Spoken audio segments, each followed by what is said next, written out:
Good evening, everyone. I am so glad to see all of you face to face. Face to face. This is a beautiful thing. And I am so glad for those of you who have joined us online. Thank you so much for being here together on Tuesday. We are all family, whether we're face to face or online. So I want to just kind of start out in prayer for a moment. So let's just close our eyes and bow our head and just breathe. We've all been running all day. Just inhale and exhale. Lord, as you are here with us, fill this place with your spirit. Touch every heart, mind, soul, body, here face to face and those online. Allow their mind and their heart to open up to hear a topic that's not normally talked about in the church. We just said earlier, everything works out for the good of those who love the Lord and have been called for his purpose. So we know that this topic is what you have ordained for us here at Mount Calvary Baptist Church to talk about. We know that you want to reconcile us, mind, body, and soul, with you, Jesus. And to do that, we need to talk about what happens with our mind, what happens with our body. Lord, just allow us to be here and be present, and allow everyone to receive some information that will be beneficial for them in their ministry, in their family, in the community, and in their teaching. Lord, we thank you for this opportunity tonight, and we praise you and we bless you in Jesus Christ's name. Amen. So Pastor Dennis is not here tonight, so I can say one thing. He thinks just because I have this issue with my hand that I still cannot shoot. Okay? So we all just need to know on record, this is my shooting hand, my right, not this hand, all right? All right.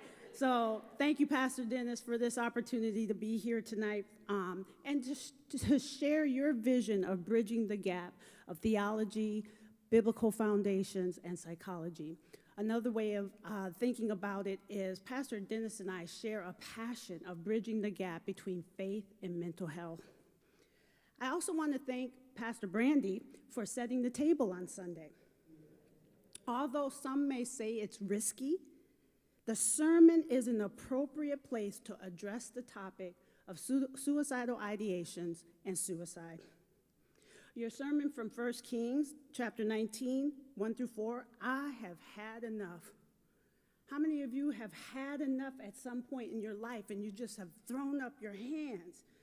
When we have had enough, we get tired, we don't eat, we isolate ourselves, and that's what we found in Elijah.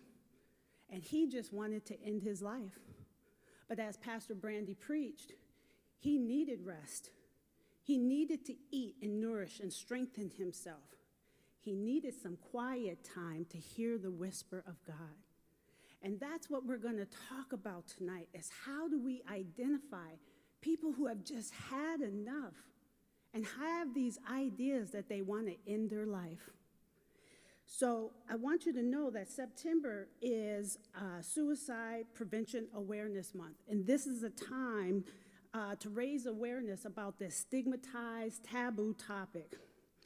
And one of the things that's important to understand is that most people feel uncomfortable talking about suicide. There are many myths. Well, if we talk about it, we're going to put it in somebody's mind. It's already in their mind if we talk about it. We need to talk about it. Another myth is that that person was selfish, and they're often blamed. Their friends, families, and communities are left devastated. We need to do a better job of talking about suicide in the church. So with Pastor Brandy preaching to bring awareness and bringing this in Bible study to also spread into the ministries, both within the mortar brick walls of the church and out in the community, we can then begin to prevent and intervene when somebody is having suicidal thoughts, when somebody is contemplating suicide. when somebody throws up their hands and says, I have just had enough. So tonight, before we can talk about suicide and talk about how to recognize the signs, how to talk and how to respond, we have to talk about mental health, and we have to talk about mental illness. So I will start off by giving what mental health looks like, what mental illness looks like, and then we'll talk about the suicide. So one of the things that I had thought about is I wanted to have two scriptures to set the foundation. So as you think about what we share tonight, so do not fear, for I am with you. Do not be dismayed, for I am your God. I will strengthen you and help you. I will uphold you with my righteous hands. That's Isaiah 41:10. And so what I am suggesting is that we fear not talking about suicide.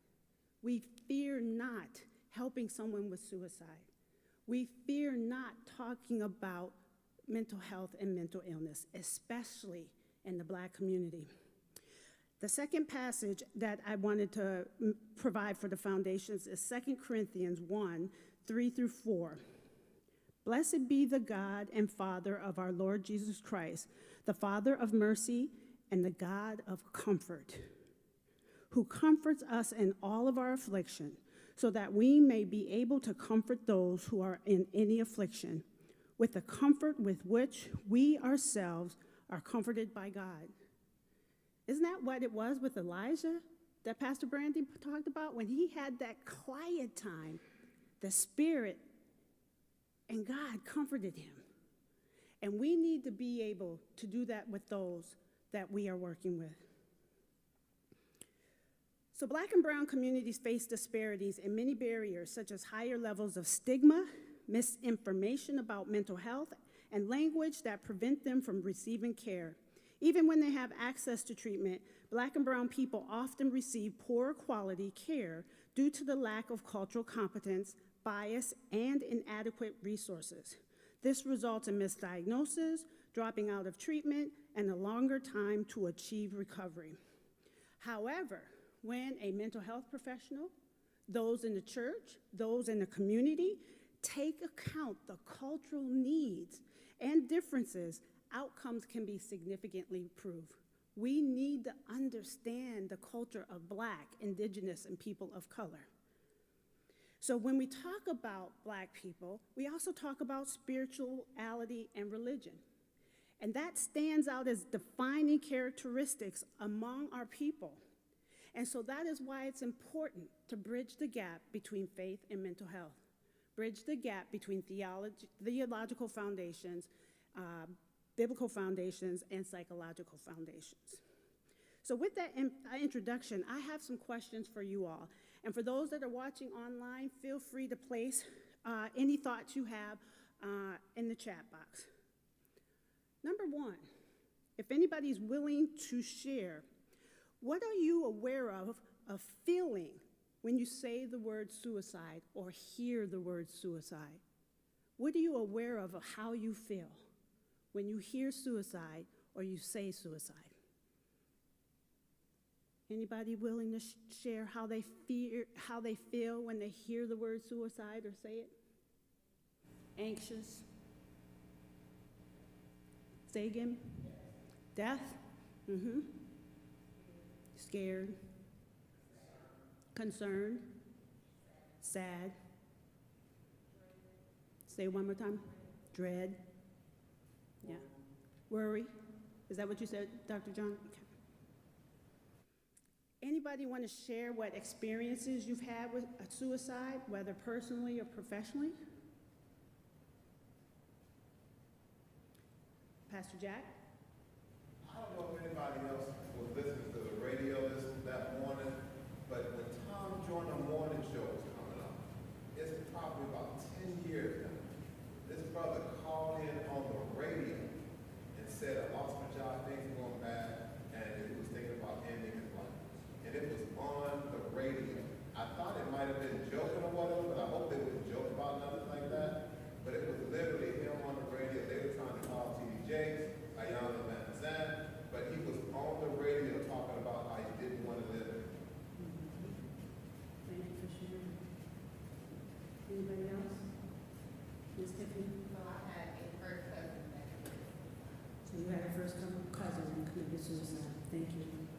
Someone over here? Raise of hand. Has anybody been formally trained in suicide assessment, prevention, or intervention?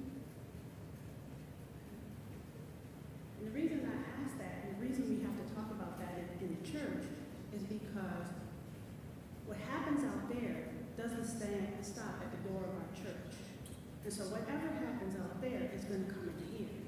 And whether we are pastors, ministers, deacons, nurses, youth ministry, we need to have some awareness and some knowledge and some skills and techniques.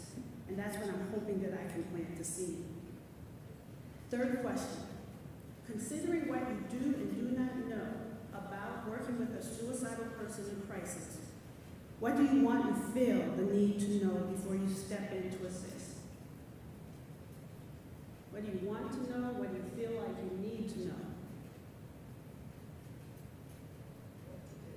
What to do? Who to call? Who to call? Say again? What not to do. Absolutely. What not to say. Absolutely. Good. And those are things that we will cover. So I want to share my experience with suicide. I wrote an article in 2014, so I'm just going to read a little snippet. My transformation as a witness to suicide. In 2010, suicide was the 10th leading cause of death for all ages, and there were a total reported of 38,364 suicides that averaged 105 suicides a day. On June 15, 2014, I, along with a good friend and colleague who is also a psychologist, experienced and witnessed just one of the suicides that was completed on that particular day. In an article, New Approaches to Helping the Witness to a Suicide, Catherine Greenleaf writes, "Sometimes in life, things happen suddenly and unexpectedly, and we can become caught up in a series of circumstances beyond our control. These events can have a long-lasting emotional impact on our lives, such as the case when one is confronted with suicide death of another person. Being a witness to the self-inflicted violence and death of a person can have many ramifications, regardless of whether one has witnessed the suicide of a loved one at home or that of a stranger in a public place." Father's Day, June 15, 2014, started out just like any other Sunday.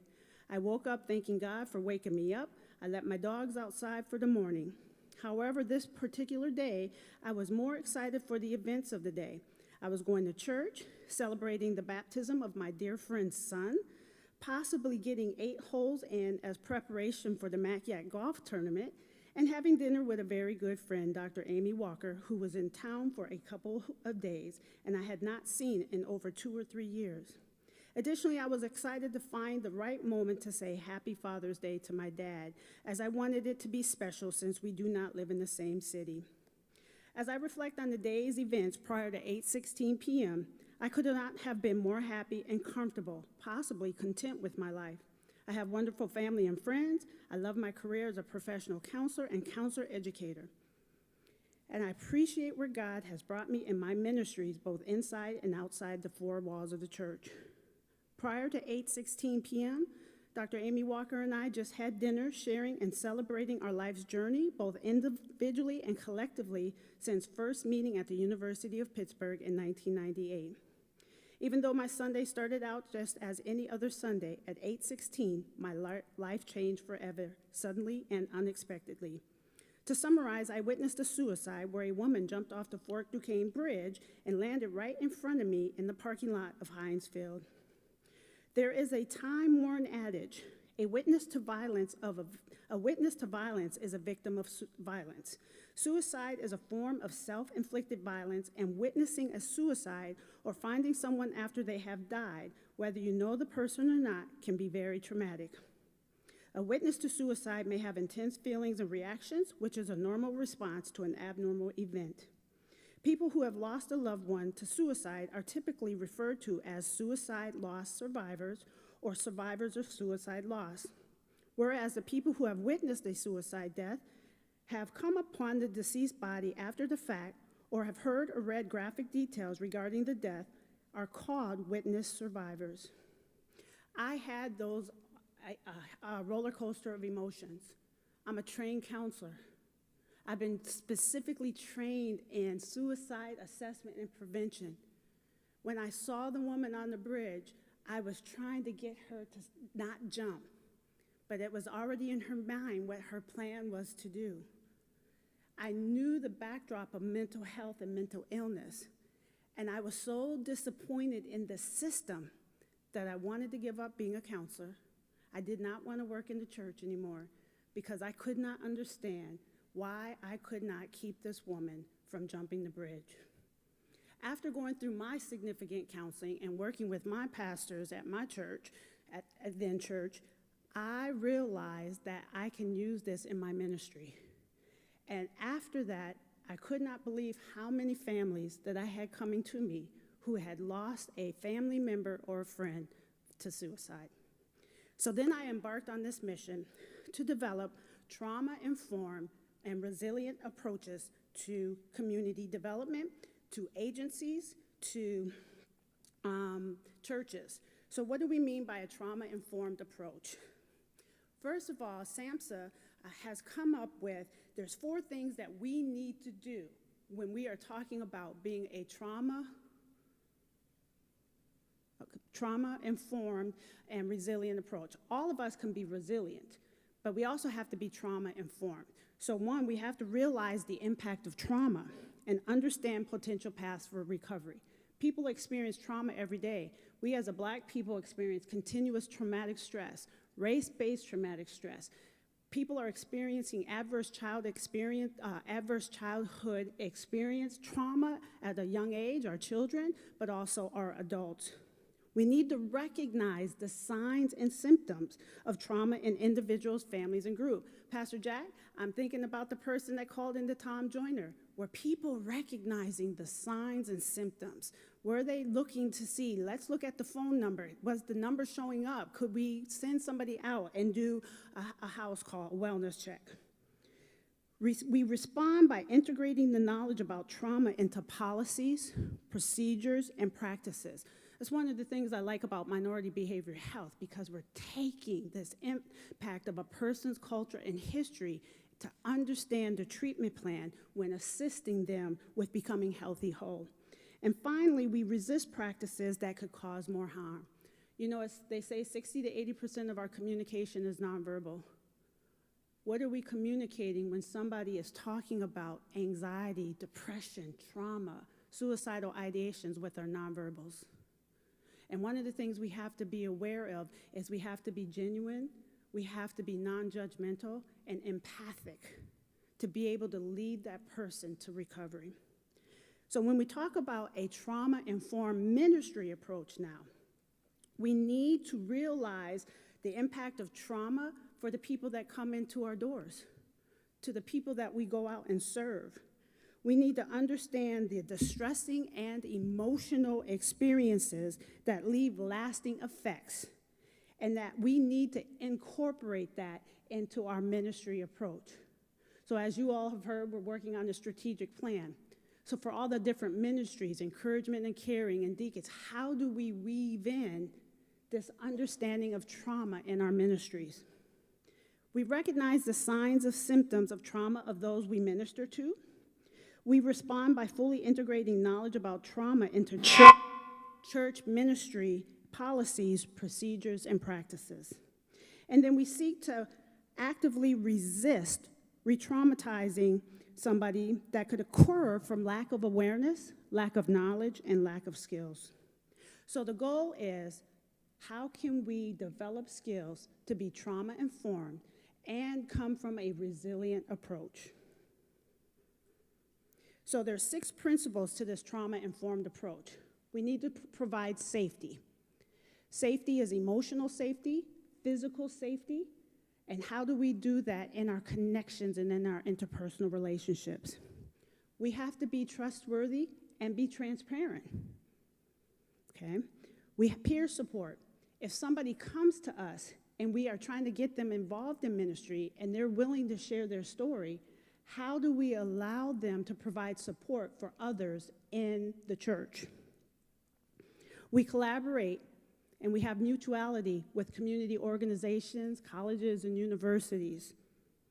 Empowerment. How do we help to empower those who have experienced trauma? How do we help them to have a voice? That is our goal, is to help them have a voice and a choice in their treatment. And then finally, as I said just a little bit ago, we need to understand the cultural and historical and gender issues that impact those we serve who have experienced trauma. So in the book of John, chapter 5, verses 5 through 9, one who was there had been invalid for 38 years. When Jesus saw him laying there and learned that he had been in this condition for a long time, he asked him, "Do you want to get well?" "Sir," the invalid replied, "I have no one to help me into the pool when the water is stirred. While I'm trying to get in, someone else goes down ahead of me." Then Jesus said to him, "Get up, pick up your mat, and walk." At once the man was cured. He picked up his mat and walked. Before Jesus got there, I could just imagine he was lonely. No support, family and friends, nobody was putting him in. And if he couldn't get into the pool, how was he getting food? What was he saying, and what was his self-talk and his confidence? We need to think about that, and we need to ask people, and we need to ask ourselves, do you want to become well? So the biblical perspective of healing at the pool, do you want to get well is what the Amplified Version. Wilt thou be made whole is the King James Version. The Greek word for save, rescue, restore, do well, heal is sozo. The Greek word for whole, sound, healthy is hygeus. Sozo and hygeus is connected with the Hebrew word shalom.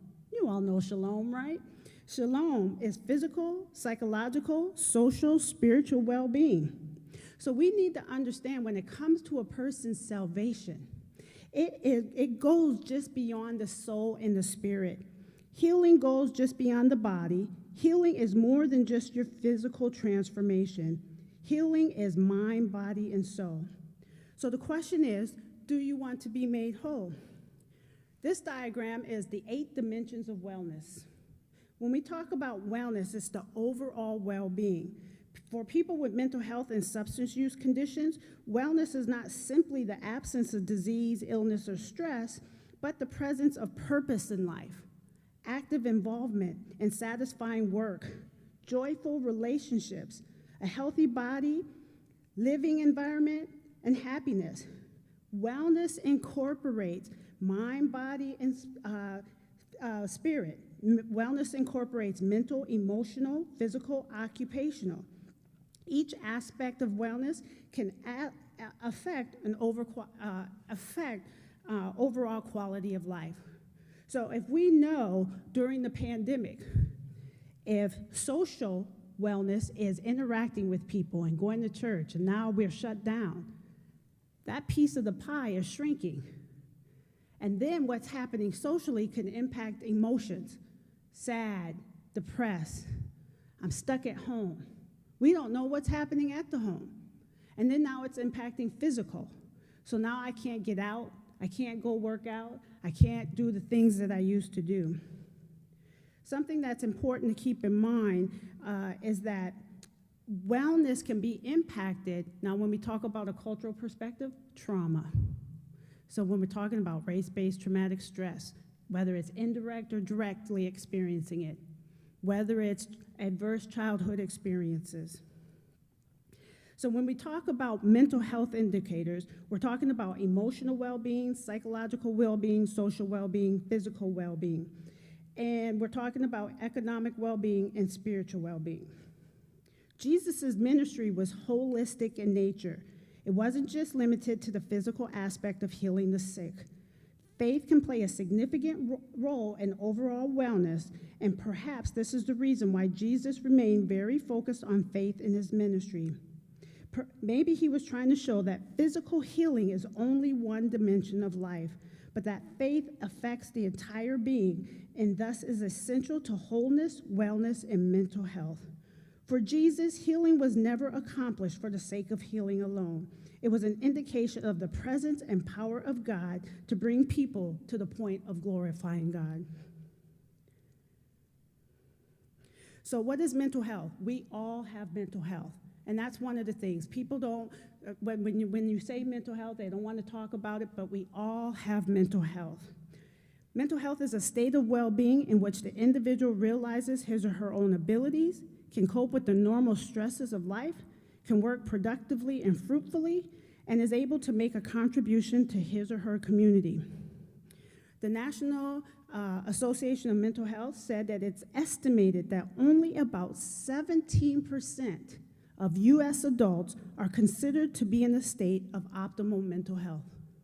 17%. That means if we go back to wellness, which can impact mental health, when somebody is struggling on one of these dimensions, it's impacting their mental health. And people are struggling with anxiety and depression, PTSD. These are things that can impact the mental health. So right now, think about it. Only 17% of somebody is in a state of optimal wellness and mental health. They're balanced on each of these. 83% of people that we are coming across are struggling with their wellness and their mental health. So what is mental illness? Mental illness is collectively all diagnosable mental disorders or health conditions that are characterized by alterations in thinking, mood, and behavior, or some combination therefore, associated with distress and or impaired functioning. With treatment, people can live a healthy life, and we have to help people to see that. With treatment, they can live a healthy life. Because when somebody is dealing with a stressor on any of those dimensions of wellness, it can impact, just like Elijah in 1 King, this thought of, I don't want to be here. I'm tired. I have had enough. So when we talk about mental illness, we have depression, major depression disorder, generalized anxiety disorder, post-traumatic stress disorder. We can talk about somebody suffering from schizophrenia. So let me give you an example. Some of our statistics from NAMI, the National Alliance of Mental Illness, in 2021 says 1 in 5 U.S. adults experience mental illness.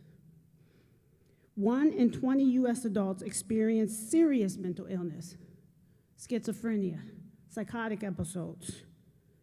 17% of our youth, this is in 2021, ages 6 to 17, experience a mental health disorder. So when we talk about mental health and mental illness, we're not just talking about adults. We can start diagnosing children as young as 6 years old now. And if a child is experiencing trauma, we need to be able to provide the support systems from a culturally informed perspective, from a trauma-informed perspective, for that child to be resilient. Here's the one thing that's important. Mental illness is an equal opportunity illness. It does not discriminate on age, race, religion, religious denomination. So these statistics, one of the things I always consider when I look at these statistics, because many black and brown people don't participate in research. So when we look at these statistics, we're like, okay, who participated? But what about the ones that have not participated? So could the numbers be higher? So 21% of all adults have a 12-month prevalence of any mental illness in a year. 14% of Asian adults, 17% of black adults. But we know that we don't participate in these research studies. So that number could be higher. When we talk about a 12-month prevalence of schizophrenia, 1%. Dual diagnosis, 4%. 19%. Now, I'm giving you these statistics because as we go into suicide, you'll understand some of these mental health challenges and mental illness that are contributors to suicidal ideation. Again, I got to talk about our young people. In 2021, 1 in 6 adolescents 12 to 17 experienced a major depressive disorder. 3 million had serious thoughts of suicide. 31% increased in mental health-related emergency department visits. Of those young adults between 18 and 25, 1 in 3 experienced a mental illness. 1 in 10 experienced a serious mental illness. And 3 million had serious thoughts of suicide. That was reported in the year ahead. So one of the things that's important, what are signs and symptoms of somebody that might be struggling with their mental health, might be considered, might need assistance with being considered if they have a mental illness? Changes in daily functioning, not engaging in their normal activities, changes in appetite, sleep changes, agitation, restlessness, or changes in motor movement, feelings of worthlessness or guilt, problem thinking, concentrating, or making decisions, lack of energy, fatigue, thoughts of death or suicide. We talked about difficulty concentrating, insomnia, early morning wakefulness or excessive sleeping, overeating. We talked about the thoughts of suicide, persistent aches or pains, headaches, cramps, or digestive problems that do not ease with treatment. There's a term called psychosomatic. What is going on emotionally can manifest in a person's body. We have high blood pressure, heart disease, high cholesterol. Sometimes people might have GI issues and back pains. When they go to see their primary care, they can't find a diagnosis. I get many referrals from primary care physicians because the doctor is saying what's going on emotionally in your life that's manifesting in your body. So now let's talk about suicide. Suicide is defined as self-inflicted harm against oneself resulting in the loss of life. Suicide is the 12th leading cause of death in the United States for all ages, with a total of 45,979 suicides, with an average of 130 suicides per day, an estimate of 1.20 million suicide attempts. Now remember, I said in 2010 that it was 103, and now in 2020 they reported 130. Again, most people feel uncomfortable talking about suicide. 54% of Americans have been affected by suicide in some way. If we generalize that number to in here, a couple of us shared our stories, but whether you have directly or indirectly, we've all experienced and been impacted by suicide.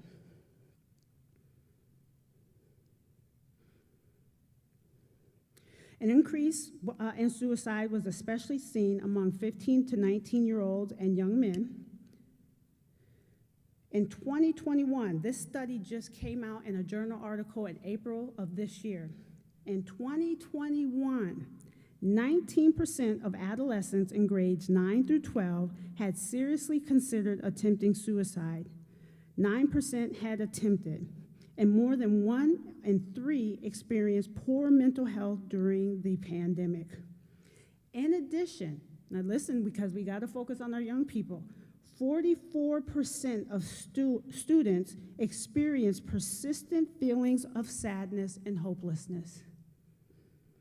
In 2017, 6,241 suicides occurred in individuals ages 15 to 24, of which 5,016 were male and 1,225 were female.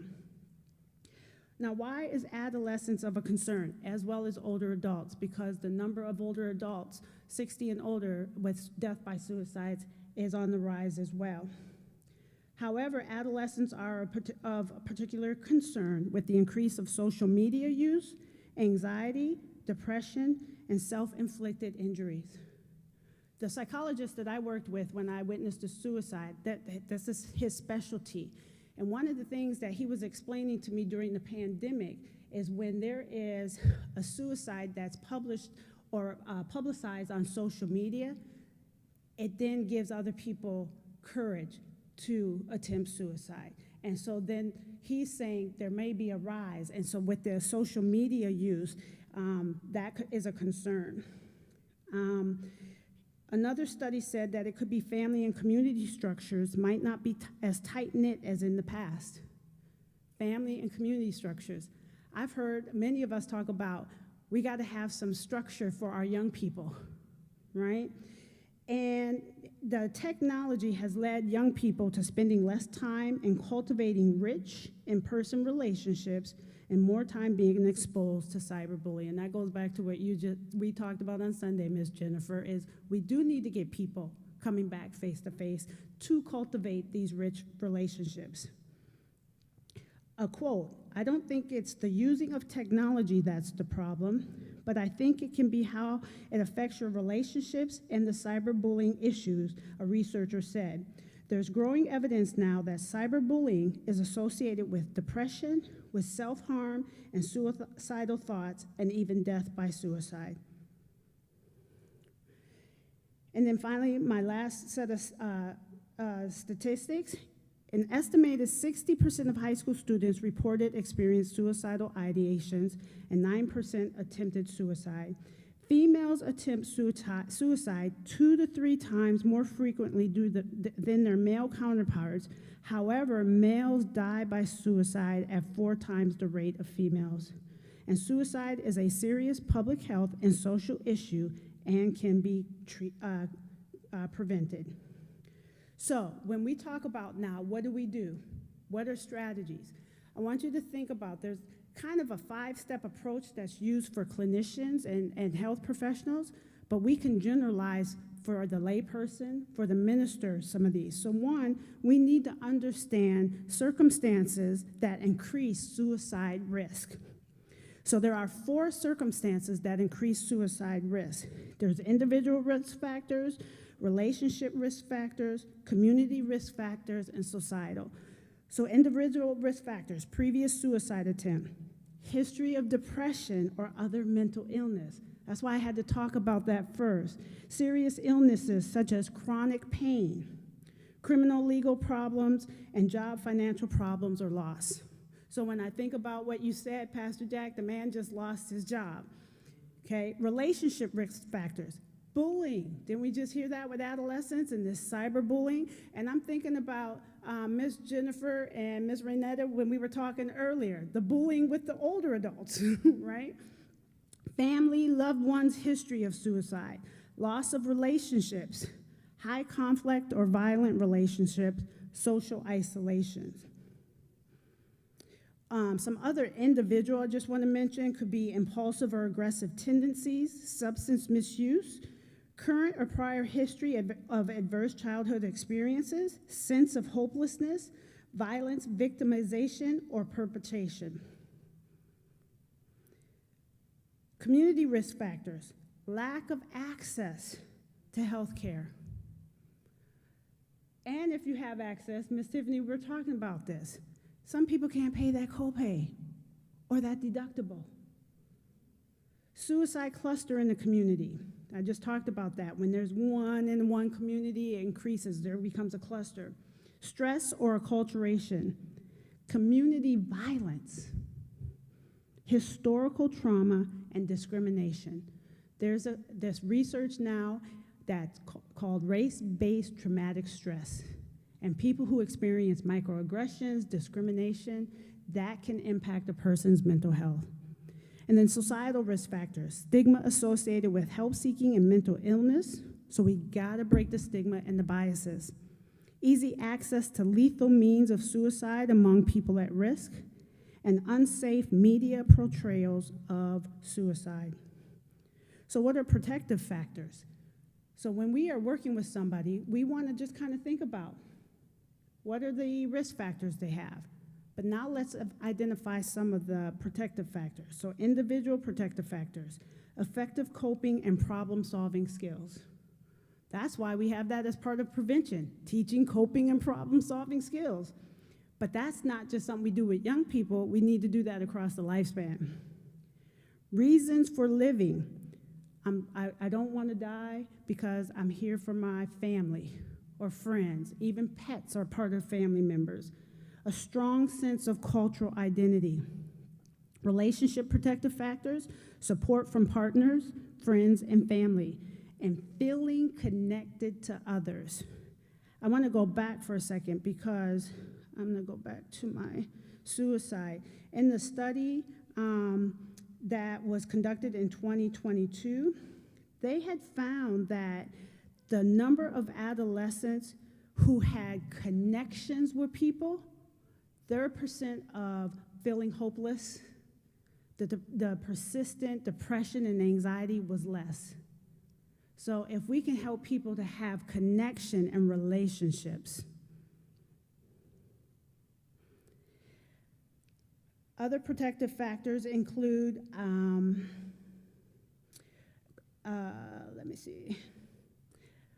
community protective factors, feeling connected to school, community, church, and other social institutions. So what are we doing now in our community to bring people back after this post-pandemic? Availability of consistent and high-quality physical and behavioral health care, but I also will say the availability of culturally competent professionals to provide the physical and behavioral health care. And then societal protective factors, reduce access to lethal means of suicide among people at risk, cultural, religious, or moral objectives to suicide. So what are some of the warning signs? I was talking to one of our team members the other day in the media team, and we were talking about warning signs. Talking about being a burden, being isolated, increased anxiety, talking about feeling trapped or in unbearable pain, increased substance use, looking for a way to access lethal means, increased anger or rage, extreme mood swings, expressing hopelessness, sleeping too little or too much, talking or posting about wanting to die, making plans for suicide. So now that we have a background on talking about, do you want to be well? Do you want to be made whole? Because we know wellness is a part of this. We've talked about mental health and mental illness. We've talked about the statistics of suicide. It's real. We cannot not pay attention to it. And we've talked about protective factors, risk factors, and warning signs. So let's talk about treatment, and then I'll open it up for question and answers. So one, the myth is, if I ask somebody about suicidal ideations, I'm going to put this in their mind. So let me not bring it up. That is a myth. We do want to ask and inquire about suicidal ideations. We do want to use specific questioning about thoughts, plans, behavior, and intent. Do they have an ideation? Do they have a plan? And as part of that plan, do they have the methods and means? Are their behaviors showing as part of their inquiry? And do they have intent? So when we talk about ideation, the frequency, intensity, and duration. When we talk about plan, the timing, the location, having access to weapons, behaviors, past attempts, aborted attempts, rehearsals, trying out something. And then when we talk about intent, we're also talking about, do they have the intent to carry out the plan? Do they believe the plan act to be lethal or self-injurious? And explore ambivalence. Why do they want to die? Now, one of the things that is important, we're talking about suicide, but let's talk about cutting. When people cut, they're not trying to die. People who cut want to physically feel the pain and emotion that they're experiencing internally. So sometimes we have to ask the right questions. Do you want to die? Are you just trying to feel the pain that you can't express emotionally? Do you have an intent to die? Why do you want to die? Let's explore some reasons to live, okay? Part of the treatment is we want to help dispel any stigmas and biases towards mental illness, mental disorders, and suicide. We want to promote optimal mental health and wellness. So when we are assessing and we are talking to somebody, let's go around the 8 dimensions of wellness, and let's ask, how are things going in your social relationships? How are things going at school or work? What's going on with your physical health? So we can kind of get a sense of what's going on. I just lost my job. My partner just broke up with me after 5 years, 10 years, 20 years. I don't have anything to look forward to. Those are things we need to be able to assess. We also have to address the role of religion and spirituality in diagnosis and treatment. We have to have that conversation because there is this myth that says, and Pastor Brandy brought this up in her sermon, will I go to hell if I die by suicide? If someone is saved, suicide is a sin. And if somebody is saved, they still are going to have, as long as they have a relationship with Jesus Christ, Jesus is going to still allow them to have a relationship with him. And we cannot project onto people that they're going to hell because we don't know their relationship with Jesus Christ. Okay? Understand the types and role of mental health professionals. So what's a psychiatrist? What's the difference between a psychologist and a licensed clinical social worker? A psychiatric nurse. Yesterday when I went to urgent care, I was with a nurse practitioner. So what are all of these? We have to help people to understand these people with these different roles and what are their roles. And then we need to know resources. You don't have to do this all alone, okay? So we know we have minority behavioral health, but there's community, not-profit, social services, faith-based organizations, local colleges and universities, and that's especially because we talked about adolescents and young adults and those that have gone off to college. We need to make sure that we understand the counseling center and what services and support do they have on campus. Hospitals, healthcare systems, insurers, primary care physicians, and clinicians. And then national organizations, National Institute of Mental Health. I really like National Alliance on Mental Illness. They provide online groups, support groups. They have resources online. They provide support for family members. And every city has a National Alliance of Mental Illness. Some people, whether they're in need or you just need support, but you can text. We all have our phone now, right? So there you can text HOME home to 741-741. It's 24/7. So if you're saying, hey, I think these are some of the signs, I just need some help, what should I do? They will give you and they will help you and give you a response. But if a person is in need and needs somebody to talk to, they can text. We also have now, as part of our resources, the Suicide Prevention Lifeline is now 988. Three numbers. All you have to do is dial 988 for the Suicide and Crisis Lifeline. You can text them as well, 24/7, 7 days a week.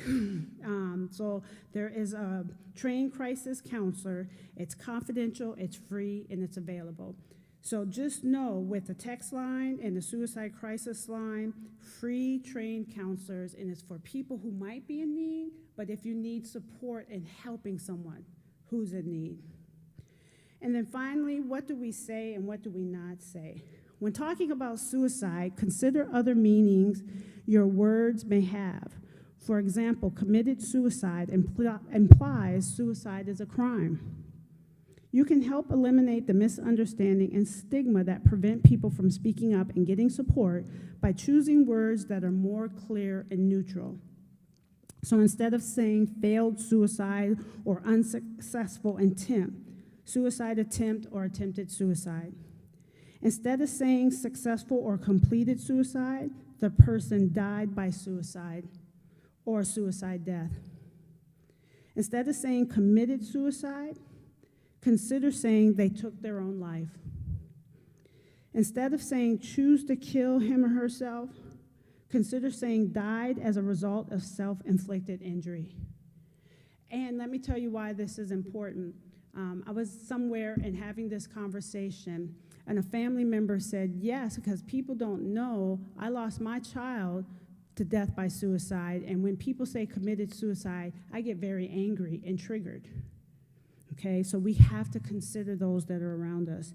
And instead of saying threatened, say disclosed. So as we come to an end, The process of ending mental health challenges, including depressive, negative, irrational thinking, is like building a wall.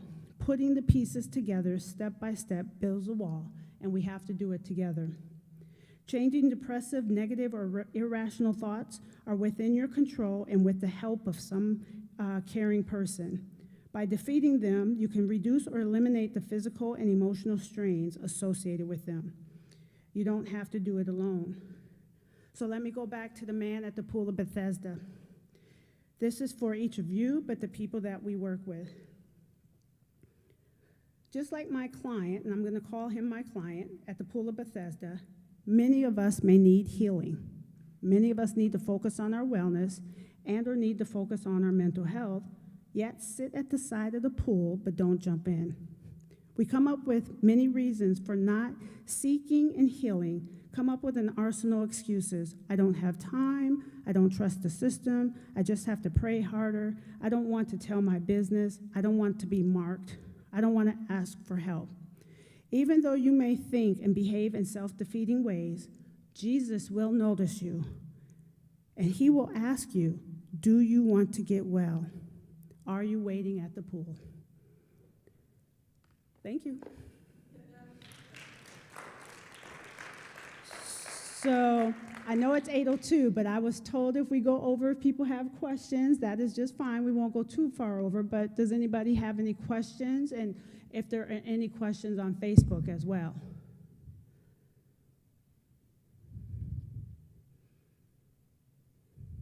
Comments, concerns? So let me reframe. Any questions, comments, or concerns?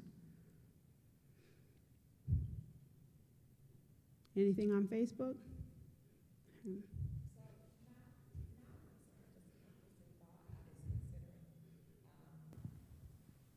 Pastor Brandy's sermon. Sorry. I was saying it not a concern, but just a thought, because I was considering the sermon where she was talking about Elisha and what he was experiencing as a result of the threats that he had received from Jezebel. Mm-hmm. And because of what you were talking about and what we know about suicide and the ideations and the different things that go along with that, I wondered, is this his first time experiencing that? Mm-hmm. Great or question. was this the first time that it was documented? Exactly. In that particular story? Mm-hmm. Because he was fine, you know, with the battle that was going on with the different prophets and fighting and warring and all of that stuff. He was okay. It was after all of that had happened and after he had experienced all of this and this immense drain that he had experienced. Mm-hmm. And then on top of that, now he has a threat mm-hmm. that comes. That is a great point. Here's something to think about. We talked about protective factors. Somebody who's experienced trauma, protective factors could be engaging in military and focusing on that. Protective factor can be participating in sports. Protective factor could be participating in music. But then when a person retires from the military, from sports, depression increases, anxiety increases, interpersonal relationship challenges increase. So now Elijah, he's no longer in battle. So who am I outside of battle? I got somebody threatening me. I can't do this anymore. Think about our veterans when they come home and what they're dealing with.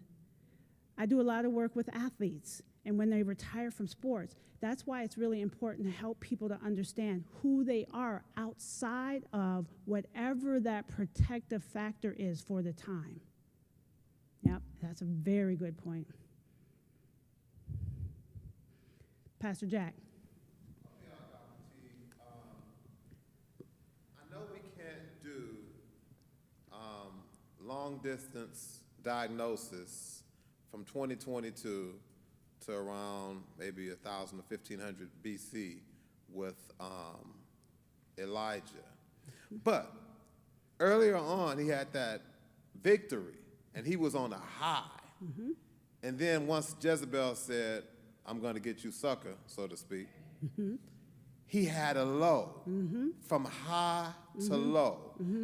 That sounds like it might fit. I know there's more highs and lows for bipolar disorder, Right. but that character, that manic depressive, that characteristic is swinging from pole to pole, high and then low, that kind of thing.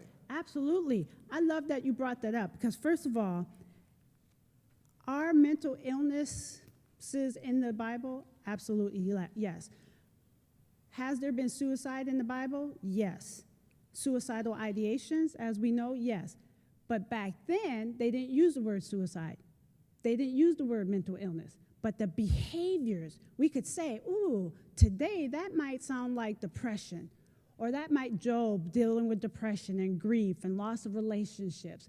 We know that there are 7 suicides documented in the Bible, 6 in the Old Testament, 1 in the New Testament. So we know that we can start looking at some of the signs and symptoms, the protective factors and risk factors, and say, hey, if we were to take one of these clients from the Bible and start doing an assessment and treatment plan, we might find that they might have a diagnosable mental illness, and we got to come up with a treatment plan. We might find that they have suicidal ideations, and we need to come up with a treatment plan. Ms. Renata.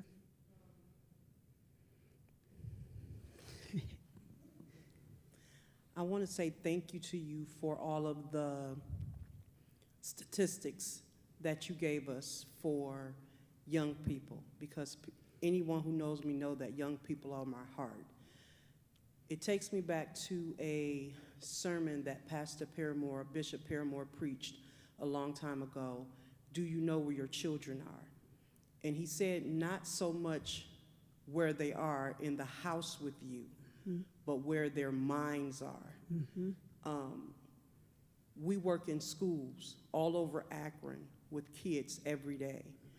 And today we were at one of our locations, and a second grader said, well, he was sitting in the office with the principal because he said, I don't want to be here anymore. A second grader, that's 7 or 8 years old. So parents, grandparents, aunts, uncles, cousins, aunties, talk to your kids, your babies, because they see so much, and they might not voice it to you, but they're talking to someone. Get your babies some help.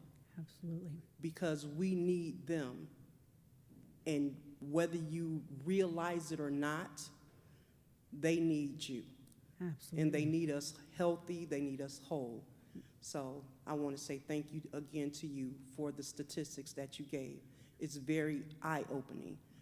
Being in the schools, we see it, but nobody knows how much we see. Right. And I appreciate that. Thank you so much, because I think here's something else. Remember, even though I had shared the statistics, if I was teaching a research class right now, I'd say, okay, let's go look at the sample. Who was the sample? What was the makeup? Because are our people participating in these studies? But we know that our people are having these experiences. So from a cultural perspective, I think I was talking to Ms. Tiffany earlier. Growing up, you don't tell your business. Don't tell what's going on in the house. Dry it up. You don't need to have any tears. Dry it up. No emotions. We got to stop that, because our kids have emotions. Our kids experience bullying. Our kids have feelings, and we have to help them put words to feelings, because if not, it's just gonna explode internally, and that's gonna come out in that rage and that aggressiveness. So the other thing we have to think about, and we talked about this earlier, when we talk about intervention, not just for the child itself, for the family, because how the child is socialized in the family. So what is the child seeing in terms of coping strategies and decision making? Where are they learning that, right? And so oftentimes when I'm working with adults, we have to go back to how they were socialized, because they might not be consciously aware. They learn patterns of behavior growing up, and now those behaviors no longer work as an adult, and I got to change those behaviors. Yeah. Deacon Blash. GF. When I had mental problems, after taking care of terminally ill wife for 2 years, and when she passed, I went to a low, but I didn't know who to talk to because I couldn't even come to the church because I says, I had the feeling that if I talked to 1 or 2 people, all of my business was going to be out. So I didn't really want to trust anyone, so I bared it till I overcame it. Yeah. And you bared it alone. Yes. Yeah.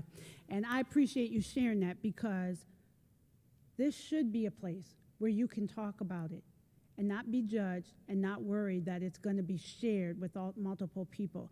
So let's go back to our trauma-informed and resilient ministries. We have to seek to resist resist trauma. So if somebody's coming in and they've been traumatized out there, we got to work not to re-traumatize them in here. You see what I'm saying? We know what's happening out there.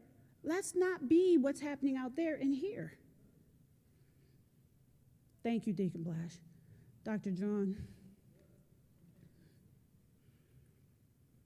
Can you speak to the issue of ideation versus serious suicidal attempts? Because I have clients who think that there's something wrong with them because at one point in their life, they thought about harming themselves. However, they didn't have an intent, they didn't have a plan or anything like that. Right. Thank you. That's a great question. So I'm going to start with where Pastor Brandy preached on Sunday. We have all gotten to a point where we say, I've had enough. I'm tired. I throw up my hands. There might be somebody that says, you know what? I don't want to be here anymore. Now, let's be clear. We got to ask what that means. Tell me what you mean not be here anymore. I just don't want to be in this situation anymore. Or I don't want to be here in this world anymore. Okay, so if you don't want to be in this world, tell me more what you mean by that. Oh, I'm just saying that because I'm in this place right now. Or, yeah, I want to die. I no longer want to deal with all of this. Okay, so now that's suicidal ideation. Now we got to find out, go back to what I said, do they have a plan? And this is, if you're not a trained professional, this is where you get help. Whether you go to a clinician, you call the suicide text line or the new suicide number, because we got to start assessing their risk factors and protective factors. Are there more risk factors than protective factors? So when they say they have a plan, now do they have the means? Do they have the method? Do they have access? That's why when somebody comes in and I'm working with them and their suicidal ideation, I'm asking, do you have a plan?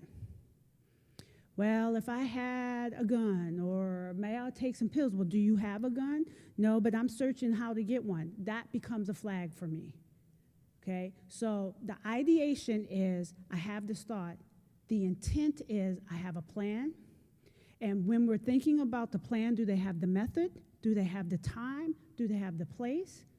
Do they have protective factors, or do they have more risk factors? Because that will then determine the level of intervention. Because now, if they have more risk factors, and they have a method, they have a plan, we need to call 911. We need to get them to a hospital. Or, if there's more protective factors, but they're having this ideation, maybe I can call Minority Behavioral Health tomorrow, or maybe I can call this clinician and get this person in. Does that answer your question, Dr. John? Yeah, okay.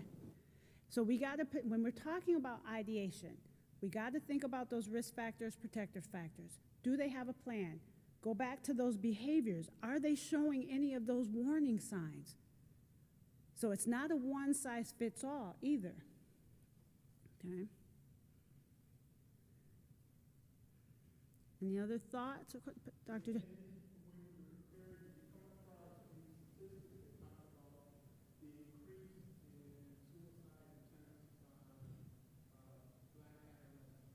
So that was interesting, because that most recent report that I have, so they had a percentage of Asian, Black, white, Latinx, and then other. They found that Asian, and the percentage of Black adolescents was low in this particular study. And so I think we need to have more studies specifically for our people and help our people to understand the importance of the research, because this particular study showed that the white adolescents, the Asian adolescents, and the Native Americans, even though the numbers were high for all of them, they were slightly higher than Black. Yeah, so what I still am trying to find is a study that's specifically with Black and brown, BIPOC people of color. I'm done with school, but that's a study that you might need to do. Yes, Dr. John and I will be on your dissertation committee. We will be on your dissertation committee. So, were there anything on Facebook at all?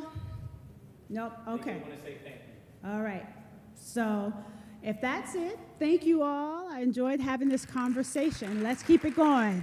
So, I do want to pray out, but one of the things I want to do for those that are online, but also for all of us, before I close this out in prayer, I just kind of want you to repeat after me, okay? God, I come in Jesus' name, and I confess that you are God all by yourself. Come into my life, save me, change me, convert me. I want to live by my faith. I thank you that right now I accept the gift of salvation. Lord, thank you for this opportunity to come tonight to talk about a topic that's risky, that sometimes seems taboo. But we know that this was ordained and designed on purpose by you. We know that you are the great physician and the wonderful counselor.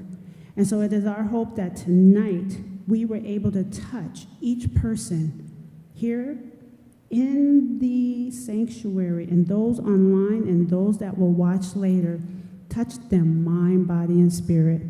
We thank you and we praise you. In Jesus' name, amen. And I want to thank my media team